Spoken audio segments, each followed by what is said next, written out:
আল্লাহ রাব্বুল আলামিন কুরআনুল কারীমের মধ্যে বলেন, وَإِذَا قُرِئَ الْقُرْآنُ فَاسْتَمِعُوا لَهُ وَأَنصِتُوا لَعَلَّكُمْ تُرْحَمُونَ আল্লাহু আকবার বলেন। আল্লাহ রাব্বুল আলামিন কুরআনুল কারীমের মধ্যে বলেন, وَإِذَا قُرِئَ الْقُرْآنُ فَاسْتَمِعُوا لَهُ وَأَنصِتُوا لَعَلَّكُمْ تُرْحَمُونَ আল্লাহ রাব্বুল আলামিন কুরআনুল কারীমের মধ্যে দুইটা জিনিস দ্বারা বান্দাকে বুঝায়াছেন।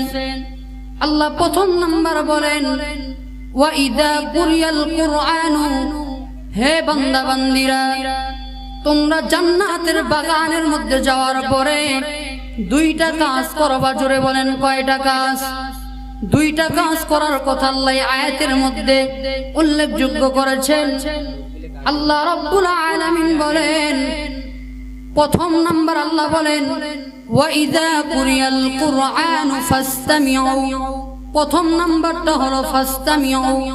বান্দা কুরআনুল কারীমের মাহফিলের মধ্যে যাওয়ার পরে তোমরা চুপচাপ করে ওই জায়গার মধ্যে বসে যাবা। ওখানে হিল্লা চিল্লা চিল্লি করার কথা আল্লাহ বলেন নাই।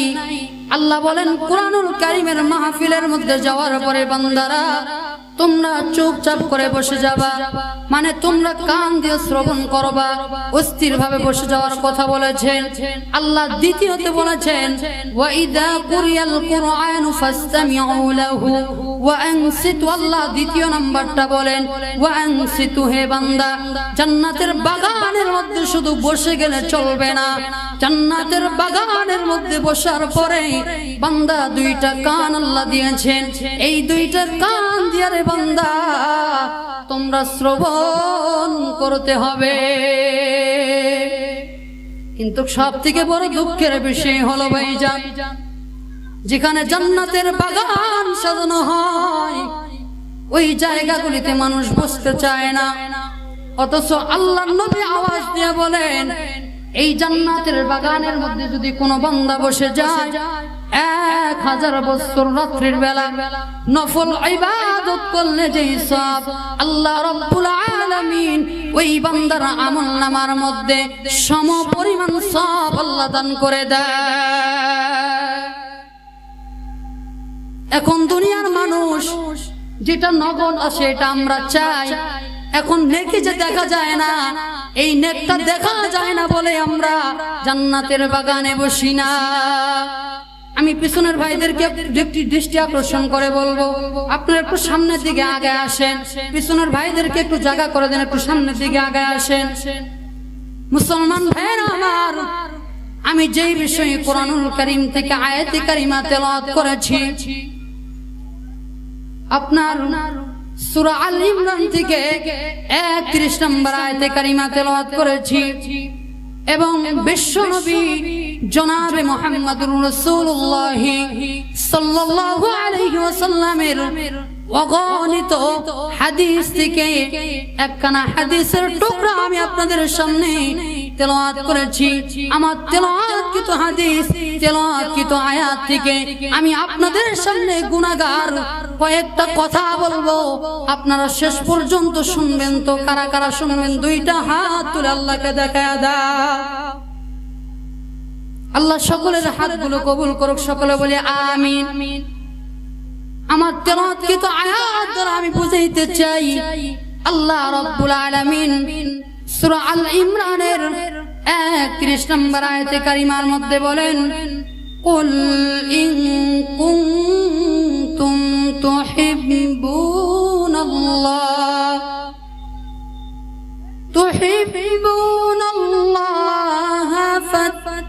ফাত্তাবিউনি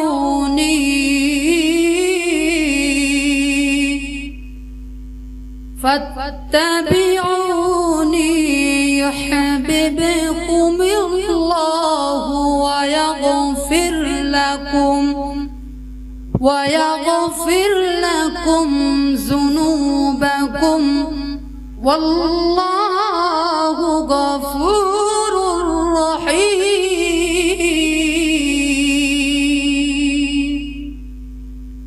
আল্লাহ রাব্বুল আলামিন এই আয়াতে কারিমার মধ্যে আল্লাহ জানায়া দিলেন, কুল ইন কুনতুম তুহিব্বুনাল্লাহ, হে নবী আপনি জানায়া দেন। কাকে জানায়া দিবেন? আপনার উম্মতকে জানায়া দেন। কুল ইন কুনতুম তুহিব্বুনাল্লাহ, হে নবী আপনি জানায়া দেন আমি আল্লাহকে যদি কেউ ভালোবাসতে চায় তাহলে যেন আপনি রাসূলুল্লাহর অনুকরণ করে।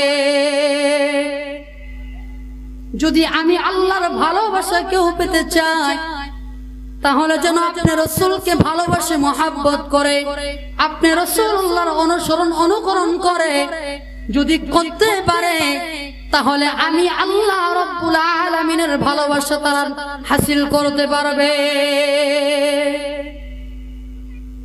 তাহলে প্রথম নাম্বার সত্য আমরা পাইলাম, আল্লাহ নবীকে জানায়া দেয়, হে নবী আপনি জানায়া দেন যদি কোন মানুষ কোন বান্দা বান্দি আমি আল্লাহর ভালোবাসা হাসিল করতে চায় তাহলে আপনি রাসূলুল্লাহকে যেন তারা ভালোবাসে, আপনি রাসূলের অনুকরণ করে, তাহলে আমি আল্লাহ রাব্বুল আলামিনের ভালোবাসা অনুকরণ করা হয়ে যাবে। জোরে বলেন না সুবহানাল্লাহ। আল্লাহ রাব্বুল আলামিন বলেন যে আমাকে ভালোবাসবে, সত্য হলো তে রাসূলকে ভালোবাসলে আমার ভালোবাসা হাসিল করতে পারবে, আর যে আমাকে ভালোবাসবে আমি আল্লাহ তাকে ভালোবাসবো। তো আমরা যদি রাসূলকে ভালোবাসতে পারি তো রাসূলকে ভালোবাসা মানে রাসূলের ভালোবাসা মানে আল্লাহকে ভালোবাসা, আর আল্লাহকে যদি ভালোবাসতে পারি তাহলে আল্লাহ আমাদেরকে ভালোবাসবেন। ভালোবেসে বান্দা আল্লাহ আমরা আল্লাহকে মায়াবী ডাক দিব, আল্লাহকে ভালোবাসবো, আল্লাহ আমাদের জীবনের গুনাহ মাফ করবেন। কি করবেন? আল্লাহ জীবনের গুনাহ মাফ করবেন। আল্লাহ তার কাছে বলেন, কুল ইন কুনতুম তুহিব্বুনাল্লাহা ফাত্তাবিউনি ইউহিব্বুকুমুল্লাহু ওয়া ইয়াগফির লাকুম যুনুবাকুম ওয়াল্লাহু গফুরুর রহিম। শুধু আমি আল্লাহ ভালোবাসবো না, শুধু আমি আল্লাহ ভালোবাসবো না, আমি আল্লাহ ওই বান্দার জীবনের গুনাহগুলিকে আমি আল্লাহ ধুয়ে মুছে সাফ করে দিব। মুসলমান ভাইরা আমার, একটা ঘটনা মনে পড়ে গেল। আল্লাহ নবীকে সাহাবায়ে কেরামরা কি পরিমাণ ভালোবাসতেন। আয়াতের মধ্যে আল্লাহ বুঝাইলেন যেই বান্দা আমি আল্লাহকে ভালোবাসতে চাই নবী আপনি জানায়া দেন সেজন্য আপনি রাসূলকে ভালোবাসে, আপনি রাসূলের অনুকরণ করে, আপনি রাসূলুল্লাহর সুন্নতকে আঁকড়ে ধরে, তাহলে আমি আল্লাহর ভালোবাসা তারা হাসিল করতে পারবে। শুধু আমি আল্লাহ ভালোবাসা হাসিল করতে পারবে না, শুধু এতটুকু নয়, আমি আল্লাহ তার জীবনের গুনাহগুলিকে ধুয়ে মুছে সাফ করে দিব। এই ঘোষণা কার? একটু জোরে বলে ঘোষণা কার? আল্লাহ যেই ঘোষণা দেয় বান্দার জীবনের গুনাহ মাফ করবে কি করবে না, কারণ আল্লাহ স্বয়ং আল্লাহ বলেছেন যে আমি আল্লাহ বান্দার জীবনের গুনাহগুলিকে মাফ করে দিব। আল্লাহর নবী প্রিয় সাহাবী হযরত বেলাল রাদিয়াল্লাহু তাআলা আনহু। মুসলমান ভাইরা আমার, একটু মনোযোগ সহকারে ঘটনা শুনবেন। সাহাবায়ে কেরামরা নবীকে কি পরিমাণ ভালোবাসতেন, নবীকে কি পরিমাণ মহব্বত করতেন, নিজের জীবনের চাইতে একজন করে সাহাবায়ে কেরামরা আমার নবীকে, বিশ্ব নবীকে নিজের জান থেকেও বেশি ভালোবাসতেন। মুসলমান ভাইরা আমার, ওই নবীজির মাহফিল হচ্ছে, এটা জান্নাতের বাগান, আলেম উলামাদের মজলিস। এই মজলিসের মধ্যে আল্লাহ বসলে জীবনের গুনাহগুলিকে আল্লাহ মাফ করে দেয়। এজন্য আল্লাহ রাব্বুল আলামিন কোরআনুল কারীমের মধ্যে বলেন, আল্লাহ তাআলা বলেন, আল্লাহ রাব্বুল আলামিন বলেন, এই জায়গার মধ্যে যেই বান্দা বান্দিরা বসবে, এই জায়গার মধ্যে যেই বান্দারা বসবে, আল্লাহ রাব্বুল আলামিন এই জায়গার মধ্যে বসার কারণে ওই বান্দার ঈমান আল্লাহ বৃদ্ধি করে দেয়। আল্লাহ রাব্বুল আলামিন বলেন, وَإِذَا تُلِيَتْ عَلَيْهِمْ آيَاتُهُ زَادَتْهُمْ ঈমানা। আল্লাহ রাব্বুল আলামিন বলেন, وَإِذَا تُلِيَتْ عَلَيْهِمْ آيَاتُهُ زَادَتْهُمْ ঈমানা। যেই বান্দারা জান্নাতের বাগানের মধ্যে বসে যাবে, আল্লাহ রাব্বুল আলামিন ওই বান্দা কোরআনুল কারীমের মধ্যে জান্নাতের বাগানে বসার পরে, কোরআনুল কারীমের আলোচনা শোনার পরে বান্দার অন্তরের মধ্যে যখন ধাক্কা লেগে যাবে, বান্দার ভালো লাগা শুরু হয়ে যাবে। বাংলার জমিনের মধ্যে অনেক কোরআনের পাগল আছে, যেই পাগলরা কোরআনের তেলাওয়াত শুনলে তারা কোরআনের তেলাওয়াত শুনতেই থাকে। আমাদের বাংলাদেশের মধ্যে ইন্টারন্যাশনাল হাফেজ যারা আছে, হাফেজ তাকরিমের মতো যারা হাফেজ আছে, ইনার যখন তেলাওয়াত করে, এদের তেলাওয়াত মানুষ রেকর্ডিং এর মধ্যে কানের মধ্যে লাগায় রাত্রের বেলা ঘুমায়া যায়। ওই তেলাওয়াতটা শুনতে শুনতে রাত্রের বেলা ঘুমায়া যায়। যদি ওই বান্দাকে জিজ্ঞাসা করেন, ভাইজান আপনি গভীর রাত্রের বেলা দুইটা চক্ষুর মধ্যে ঘুম ঘুম ভাব এসেছে, আপনি ঘুম বন্ধ করে আপনি কোরআনুল কারীমের তেলাওয়াত কেন শুনেন? কয় কোরআন তেলাওয়াতের মধ্যে এত মজা, এত মজা দুনিয়ার অন্য কোন কিতাবের মধ্যে এই মজা পাওয়া যায় না। এই যে মজাটা লাগছে, এই যে মজাটা লেগে গেছে, এই মজাটা লাগার একমাত্র কারণ হলো আল্লাহ রাব্বুল আলামিন বলেন, হে বান্দা কোরআনুল কারীমের তেলাওয়াত শোনার পরে ভালো লাগার কারণ হলো তুমি বান্দার ঈমান বাড়তেছে। মুসলমান ভাইয়েরা আমার, কথা যেই জায়গার মধ্যে সাল্লাম, সেই কোরআনুল কারীমের মাহফিল এখনো যারা রাস্তা দিয়ে ঘুরতেছেন, আমি ওই ভাইদেরকে ডাক দিয়া বলবো, ও ভাই সামনে কোরআনুল কারীম নিয়ে বলতেছি, ভাইজান একটু জান্নাতের বাগানে বসেন। ভাই আমার কবরে আমি যাব, আপনার কবরে আপনি যাবেন, আপনার কবরে আমি যাব না, আমার কবরে আপনি যাবেন না। আমার মরণের পরে তিনটা প্রশ্ন করা হবে, আপনি মারা যাওয়ার পরে আপনার কবরের মধ্যেও তিনটা প্রশ্ন করা হবে। ভাই দুনিয়ার জমিন থেকে আপনার প্রশ্নগুলি সলিড করে যাওয়া লাগবে, দুনিয়ার জমিনের মধ্যে জান্নাত কামাই করে নিয়ে যাইতে হবে। ও ভাই এটা এক ধরনের জান্নাতের বাগান, এই জায়গার মধ্যে বসবেন। দুনিয়ার কোন সিসি ক্যামেরা, এটা তো সাধারণ ক্যামেরা। আল্লাহ তাআলা এই জান্নাতের বাগানের মধ্যে দুই দল ফেরেশতাকে নিয়োজিত করেছেন। আল্লাহ রাব্বুল আলামিন দুই দল ফেরেশতাকে আল্লাহ তাআলা জান্নাতের বাগানের মধ্যে নিয়োজিত করেছেন।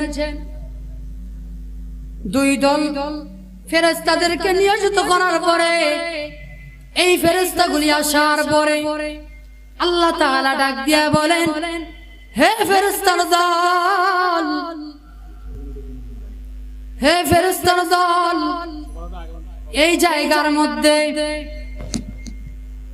অমুক এলাকার মধ্যে, তেলিপাড়া এলাকার মধ্যে তাকায় দেখো কিছু মানুষের সমালোচ হয়েছে। এই মানুষগুলি এক জায়গায় কেন হয়েছে? এই বান্দাগুলি কি শুনে? ফেরেশতারা আসবে, আসার পরে দুই দল ফেরেশতা আসার পরে একদল ফেরেশতা জান্নাতের বাগানের মধ্যে বসে যায়, আরেকদল ফেরেশতা জান্নাতের বাগানের গেটের সামনে দাঁড়ায়া যায়। এক ফেরেশতার সামনে এক ফেরেশতার কাঁধের মধ্যে আরেকটা ফেরেশতা কাঁধের মধ্যে পা লাগায় দেয়। এভাবে আরশে আজিম পর্যন্ত আল্লাহ তাআলার আরশে আজিম পর্যন্ত এই ফেরেশতাগুলি কাঁধের উপর পা দিতে দিতে দিতে দিতে আল্লাহর আরশে আজিম পর্যন্ত হাতটা বাড়ায় দেয়। হাতটা বাড়ায় দেওয়ার পরে আল্লাহ তাআলাকে ডাক দিয়া বলেন, আল্লাহ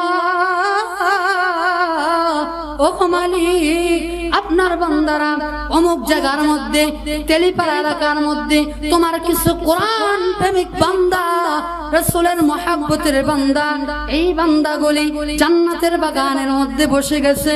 ওইখানে কি শুনে, ওই জায়গার মধ্যে যাওয়ার পরে কোরআনুল কারীমের আলোচনা শুনে, জান্নাতের বাগানের আলোচনা শুনে, ওই জায়গার মধ্যে যাওয়ার পরে কোরআনুল কারীমের আলোচনা শুনে আল্লাহ তাআলা ডাক দিয়া বলেন, হে ফেরেশতারা রে, আমি আল্লাহকে তারা দেখছে কয় না, আমি আল্লাহর জান্নাত দেখছে কয় না, আমি আল্লাহ তাআলার জাহান্নাম দেখছে কয় না।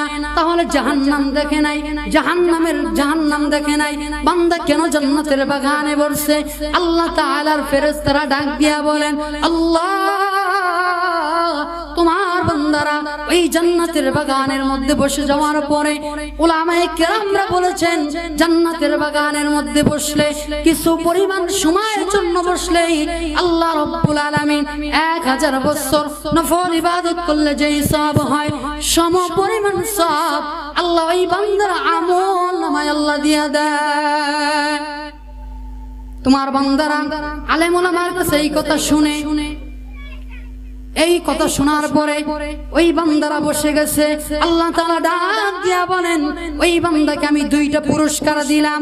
যেই বান্দা জান্নাতের বাগানে বসে গেল, দুনিয়ার জমিনের মধ্যে ওই বান্দার সম্মান বাড়ায় দিলাম, ওই বান্দার রিজিকের ব্যবস্থা আমি আল্লাহ করে দিলাম। আর 2 নাম্বার পুরস্কার হলো, ওই বান্দার জন্য আমি আল্লাহ রাব্বুল আলামিন জান্নাতের মধ্যে একটা ঘর আমি আল্লাহ এই বান্দার জন্য দিয়া দিলাম। এজন্য মুসলমান ভাইয়েরা আমার, এই জান্নাতের বাগানের মধ্যে বসলেই লাভ। এই জান্নাতের বাগানের মধ্যে বসে সুবহানাল্লাহ বলবেন, সুবহানাল্লাহ বলবেন। আল্লাহ বলেন, আপনার এই সুবহানাল্লাহ বলার কারণে আল্লাহ তাআলা জান্নাতের মধ্যে একটা গাছ লাগায়া দেয়। ওই গাছটা কাল কঠিন কিয়ামতের ময়দানে এত বড় হবে, আরবের যদি 500 ঘোড়াও যদি দৌড়ায়, তবু 500 বছর দৌড়ায়ও আপনার ওই গাছের ছায়া অতিক্রম করতে পারবে না। এজন্য মুসলমান, যেই কথাটা বলতে চেয়েছিলাম আমি আর 5 থেকে 10 মিনিটের মধ্যে ছেড়ে দিব ইনশাআল্লাহ।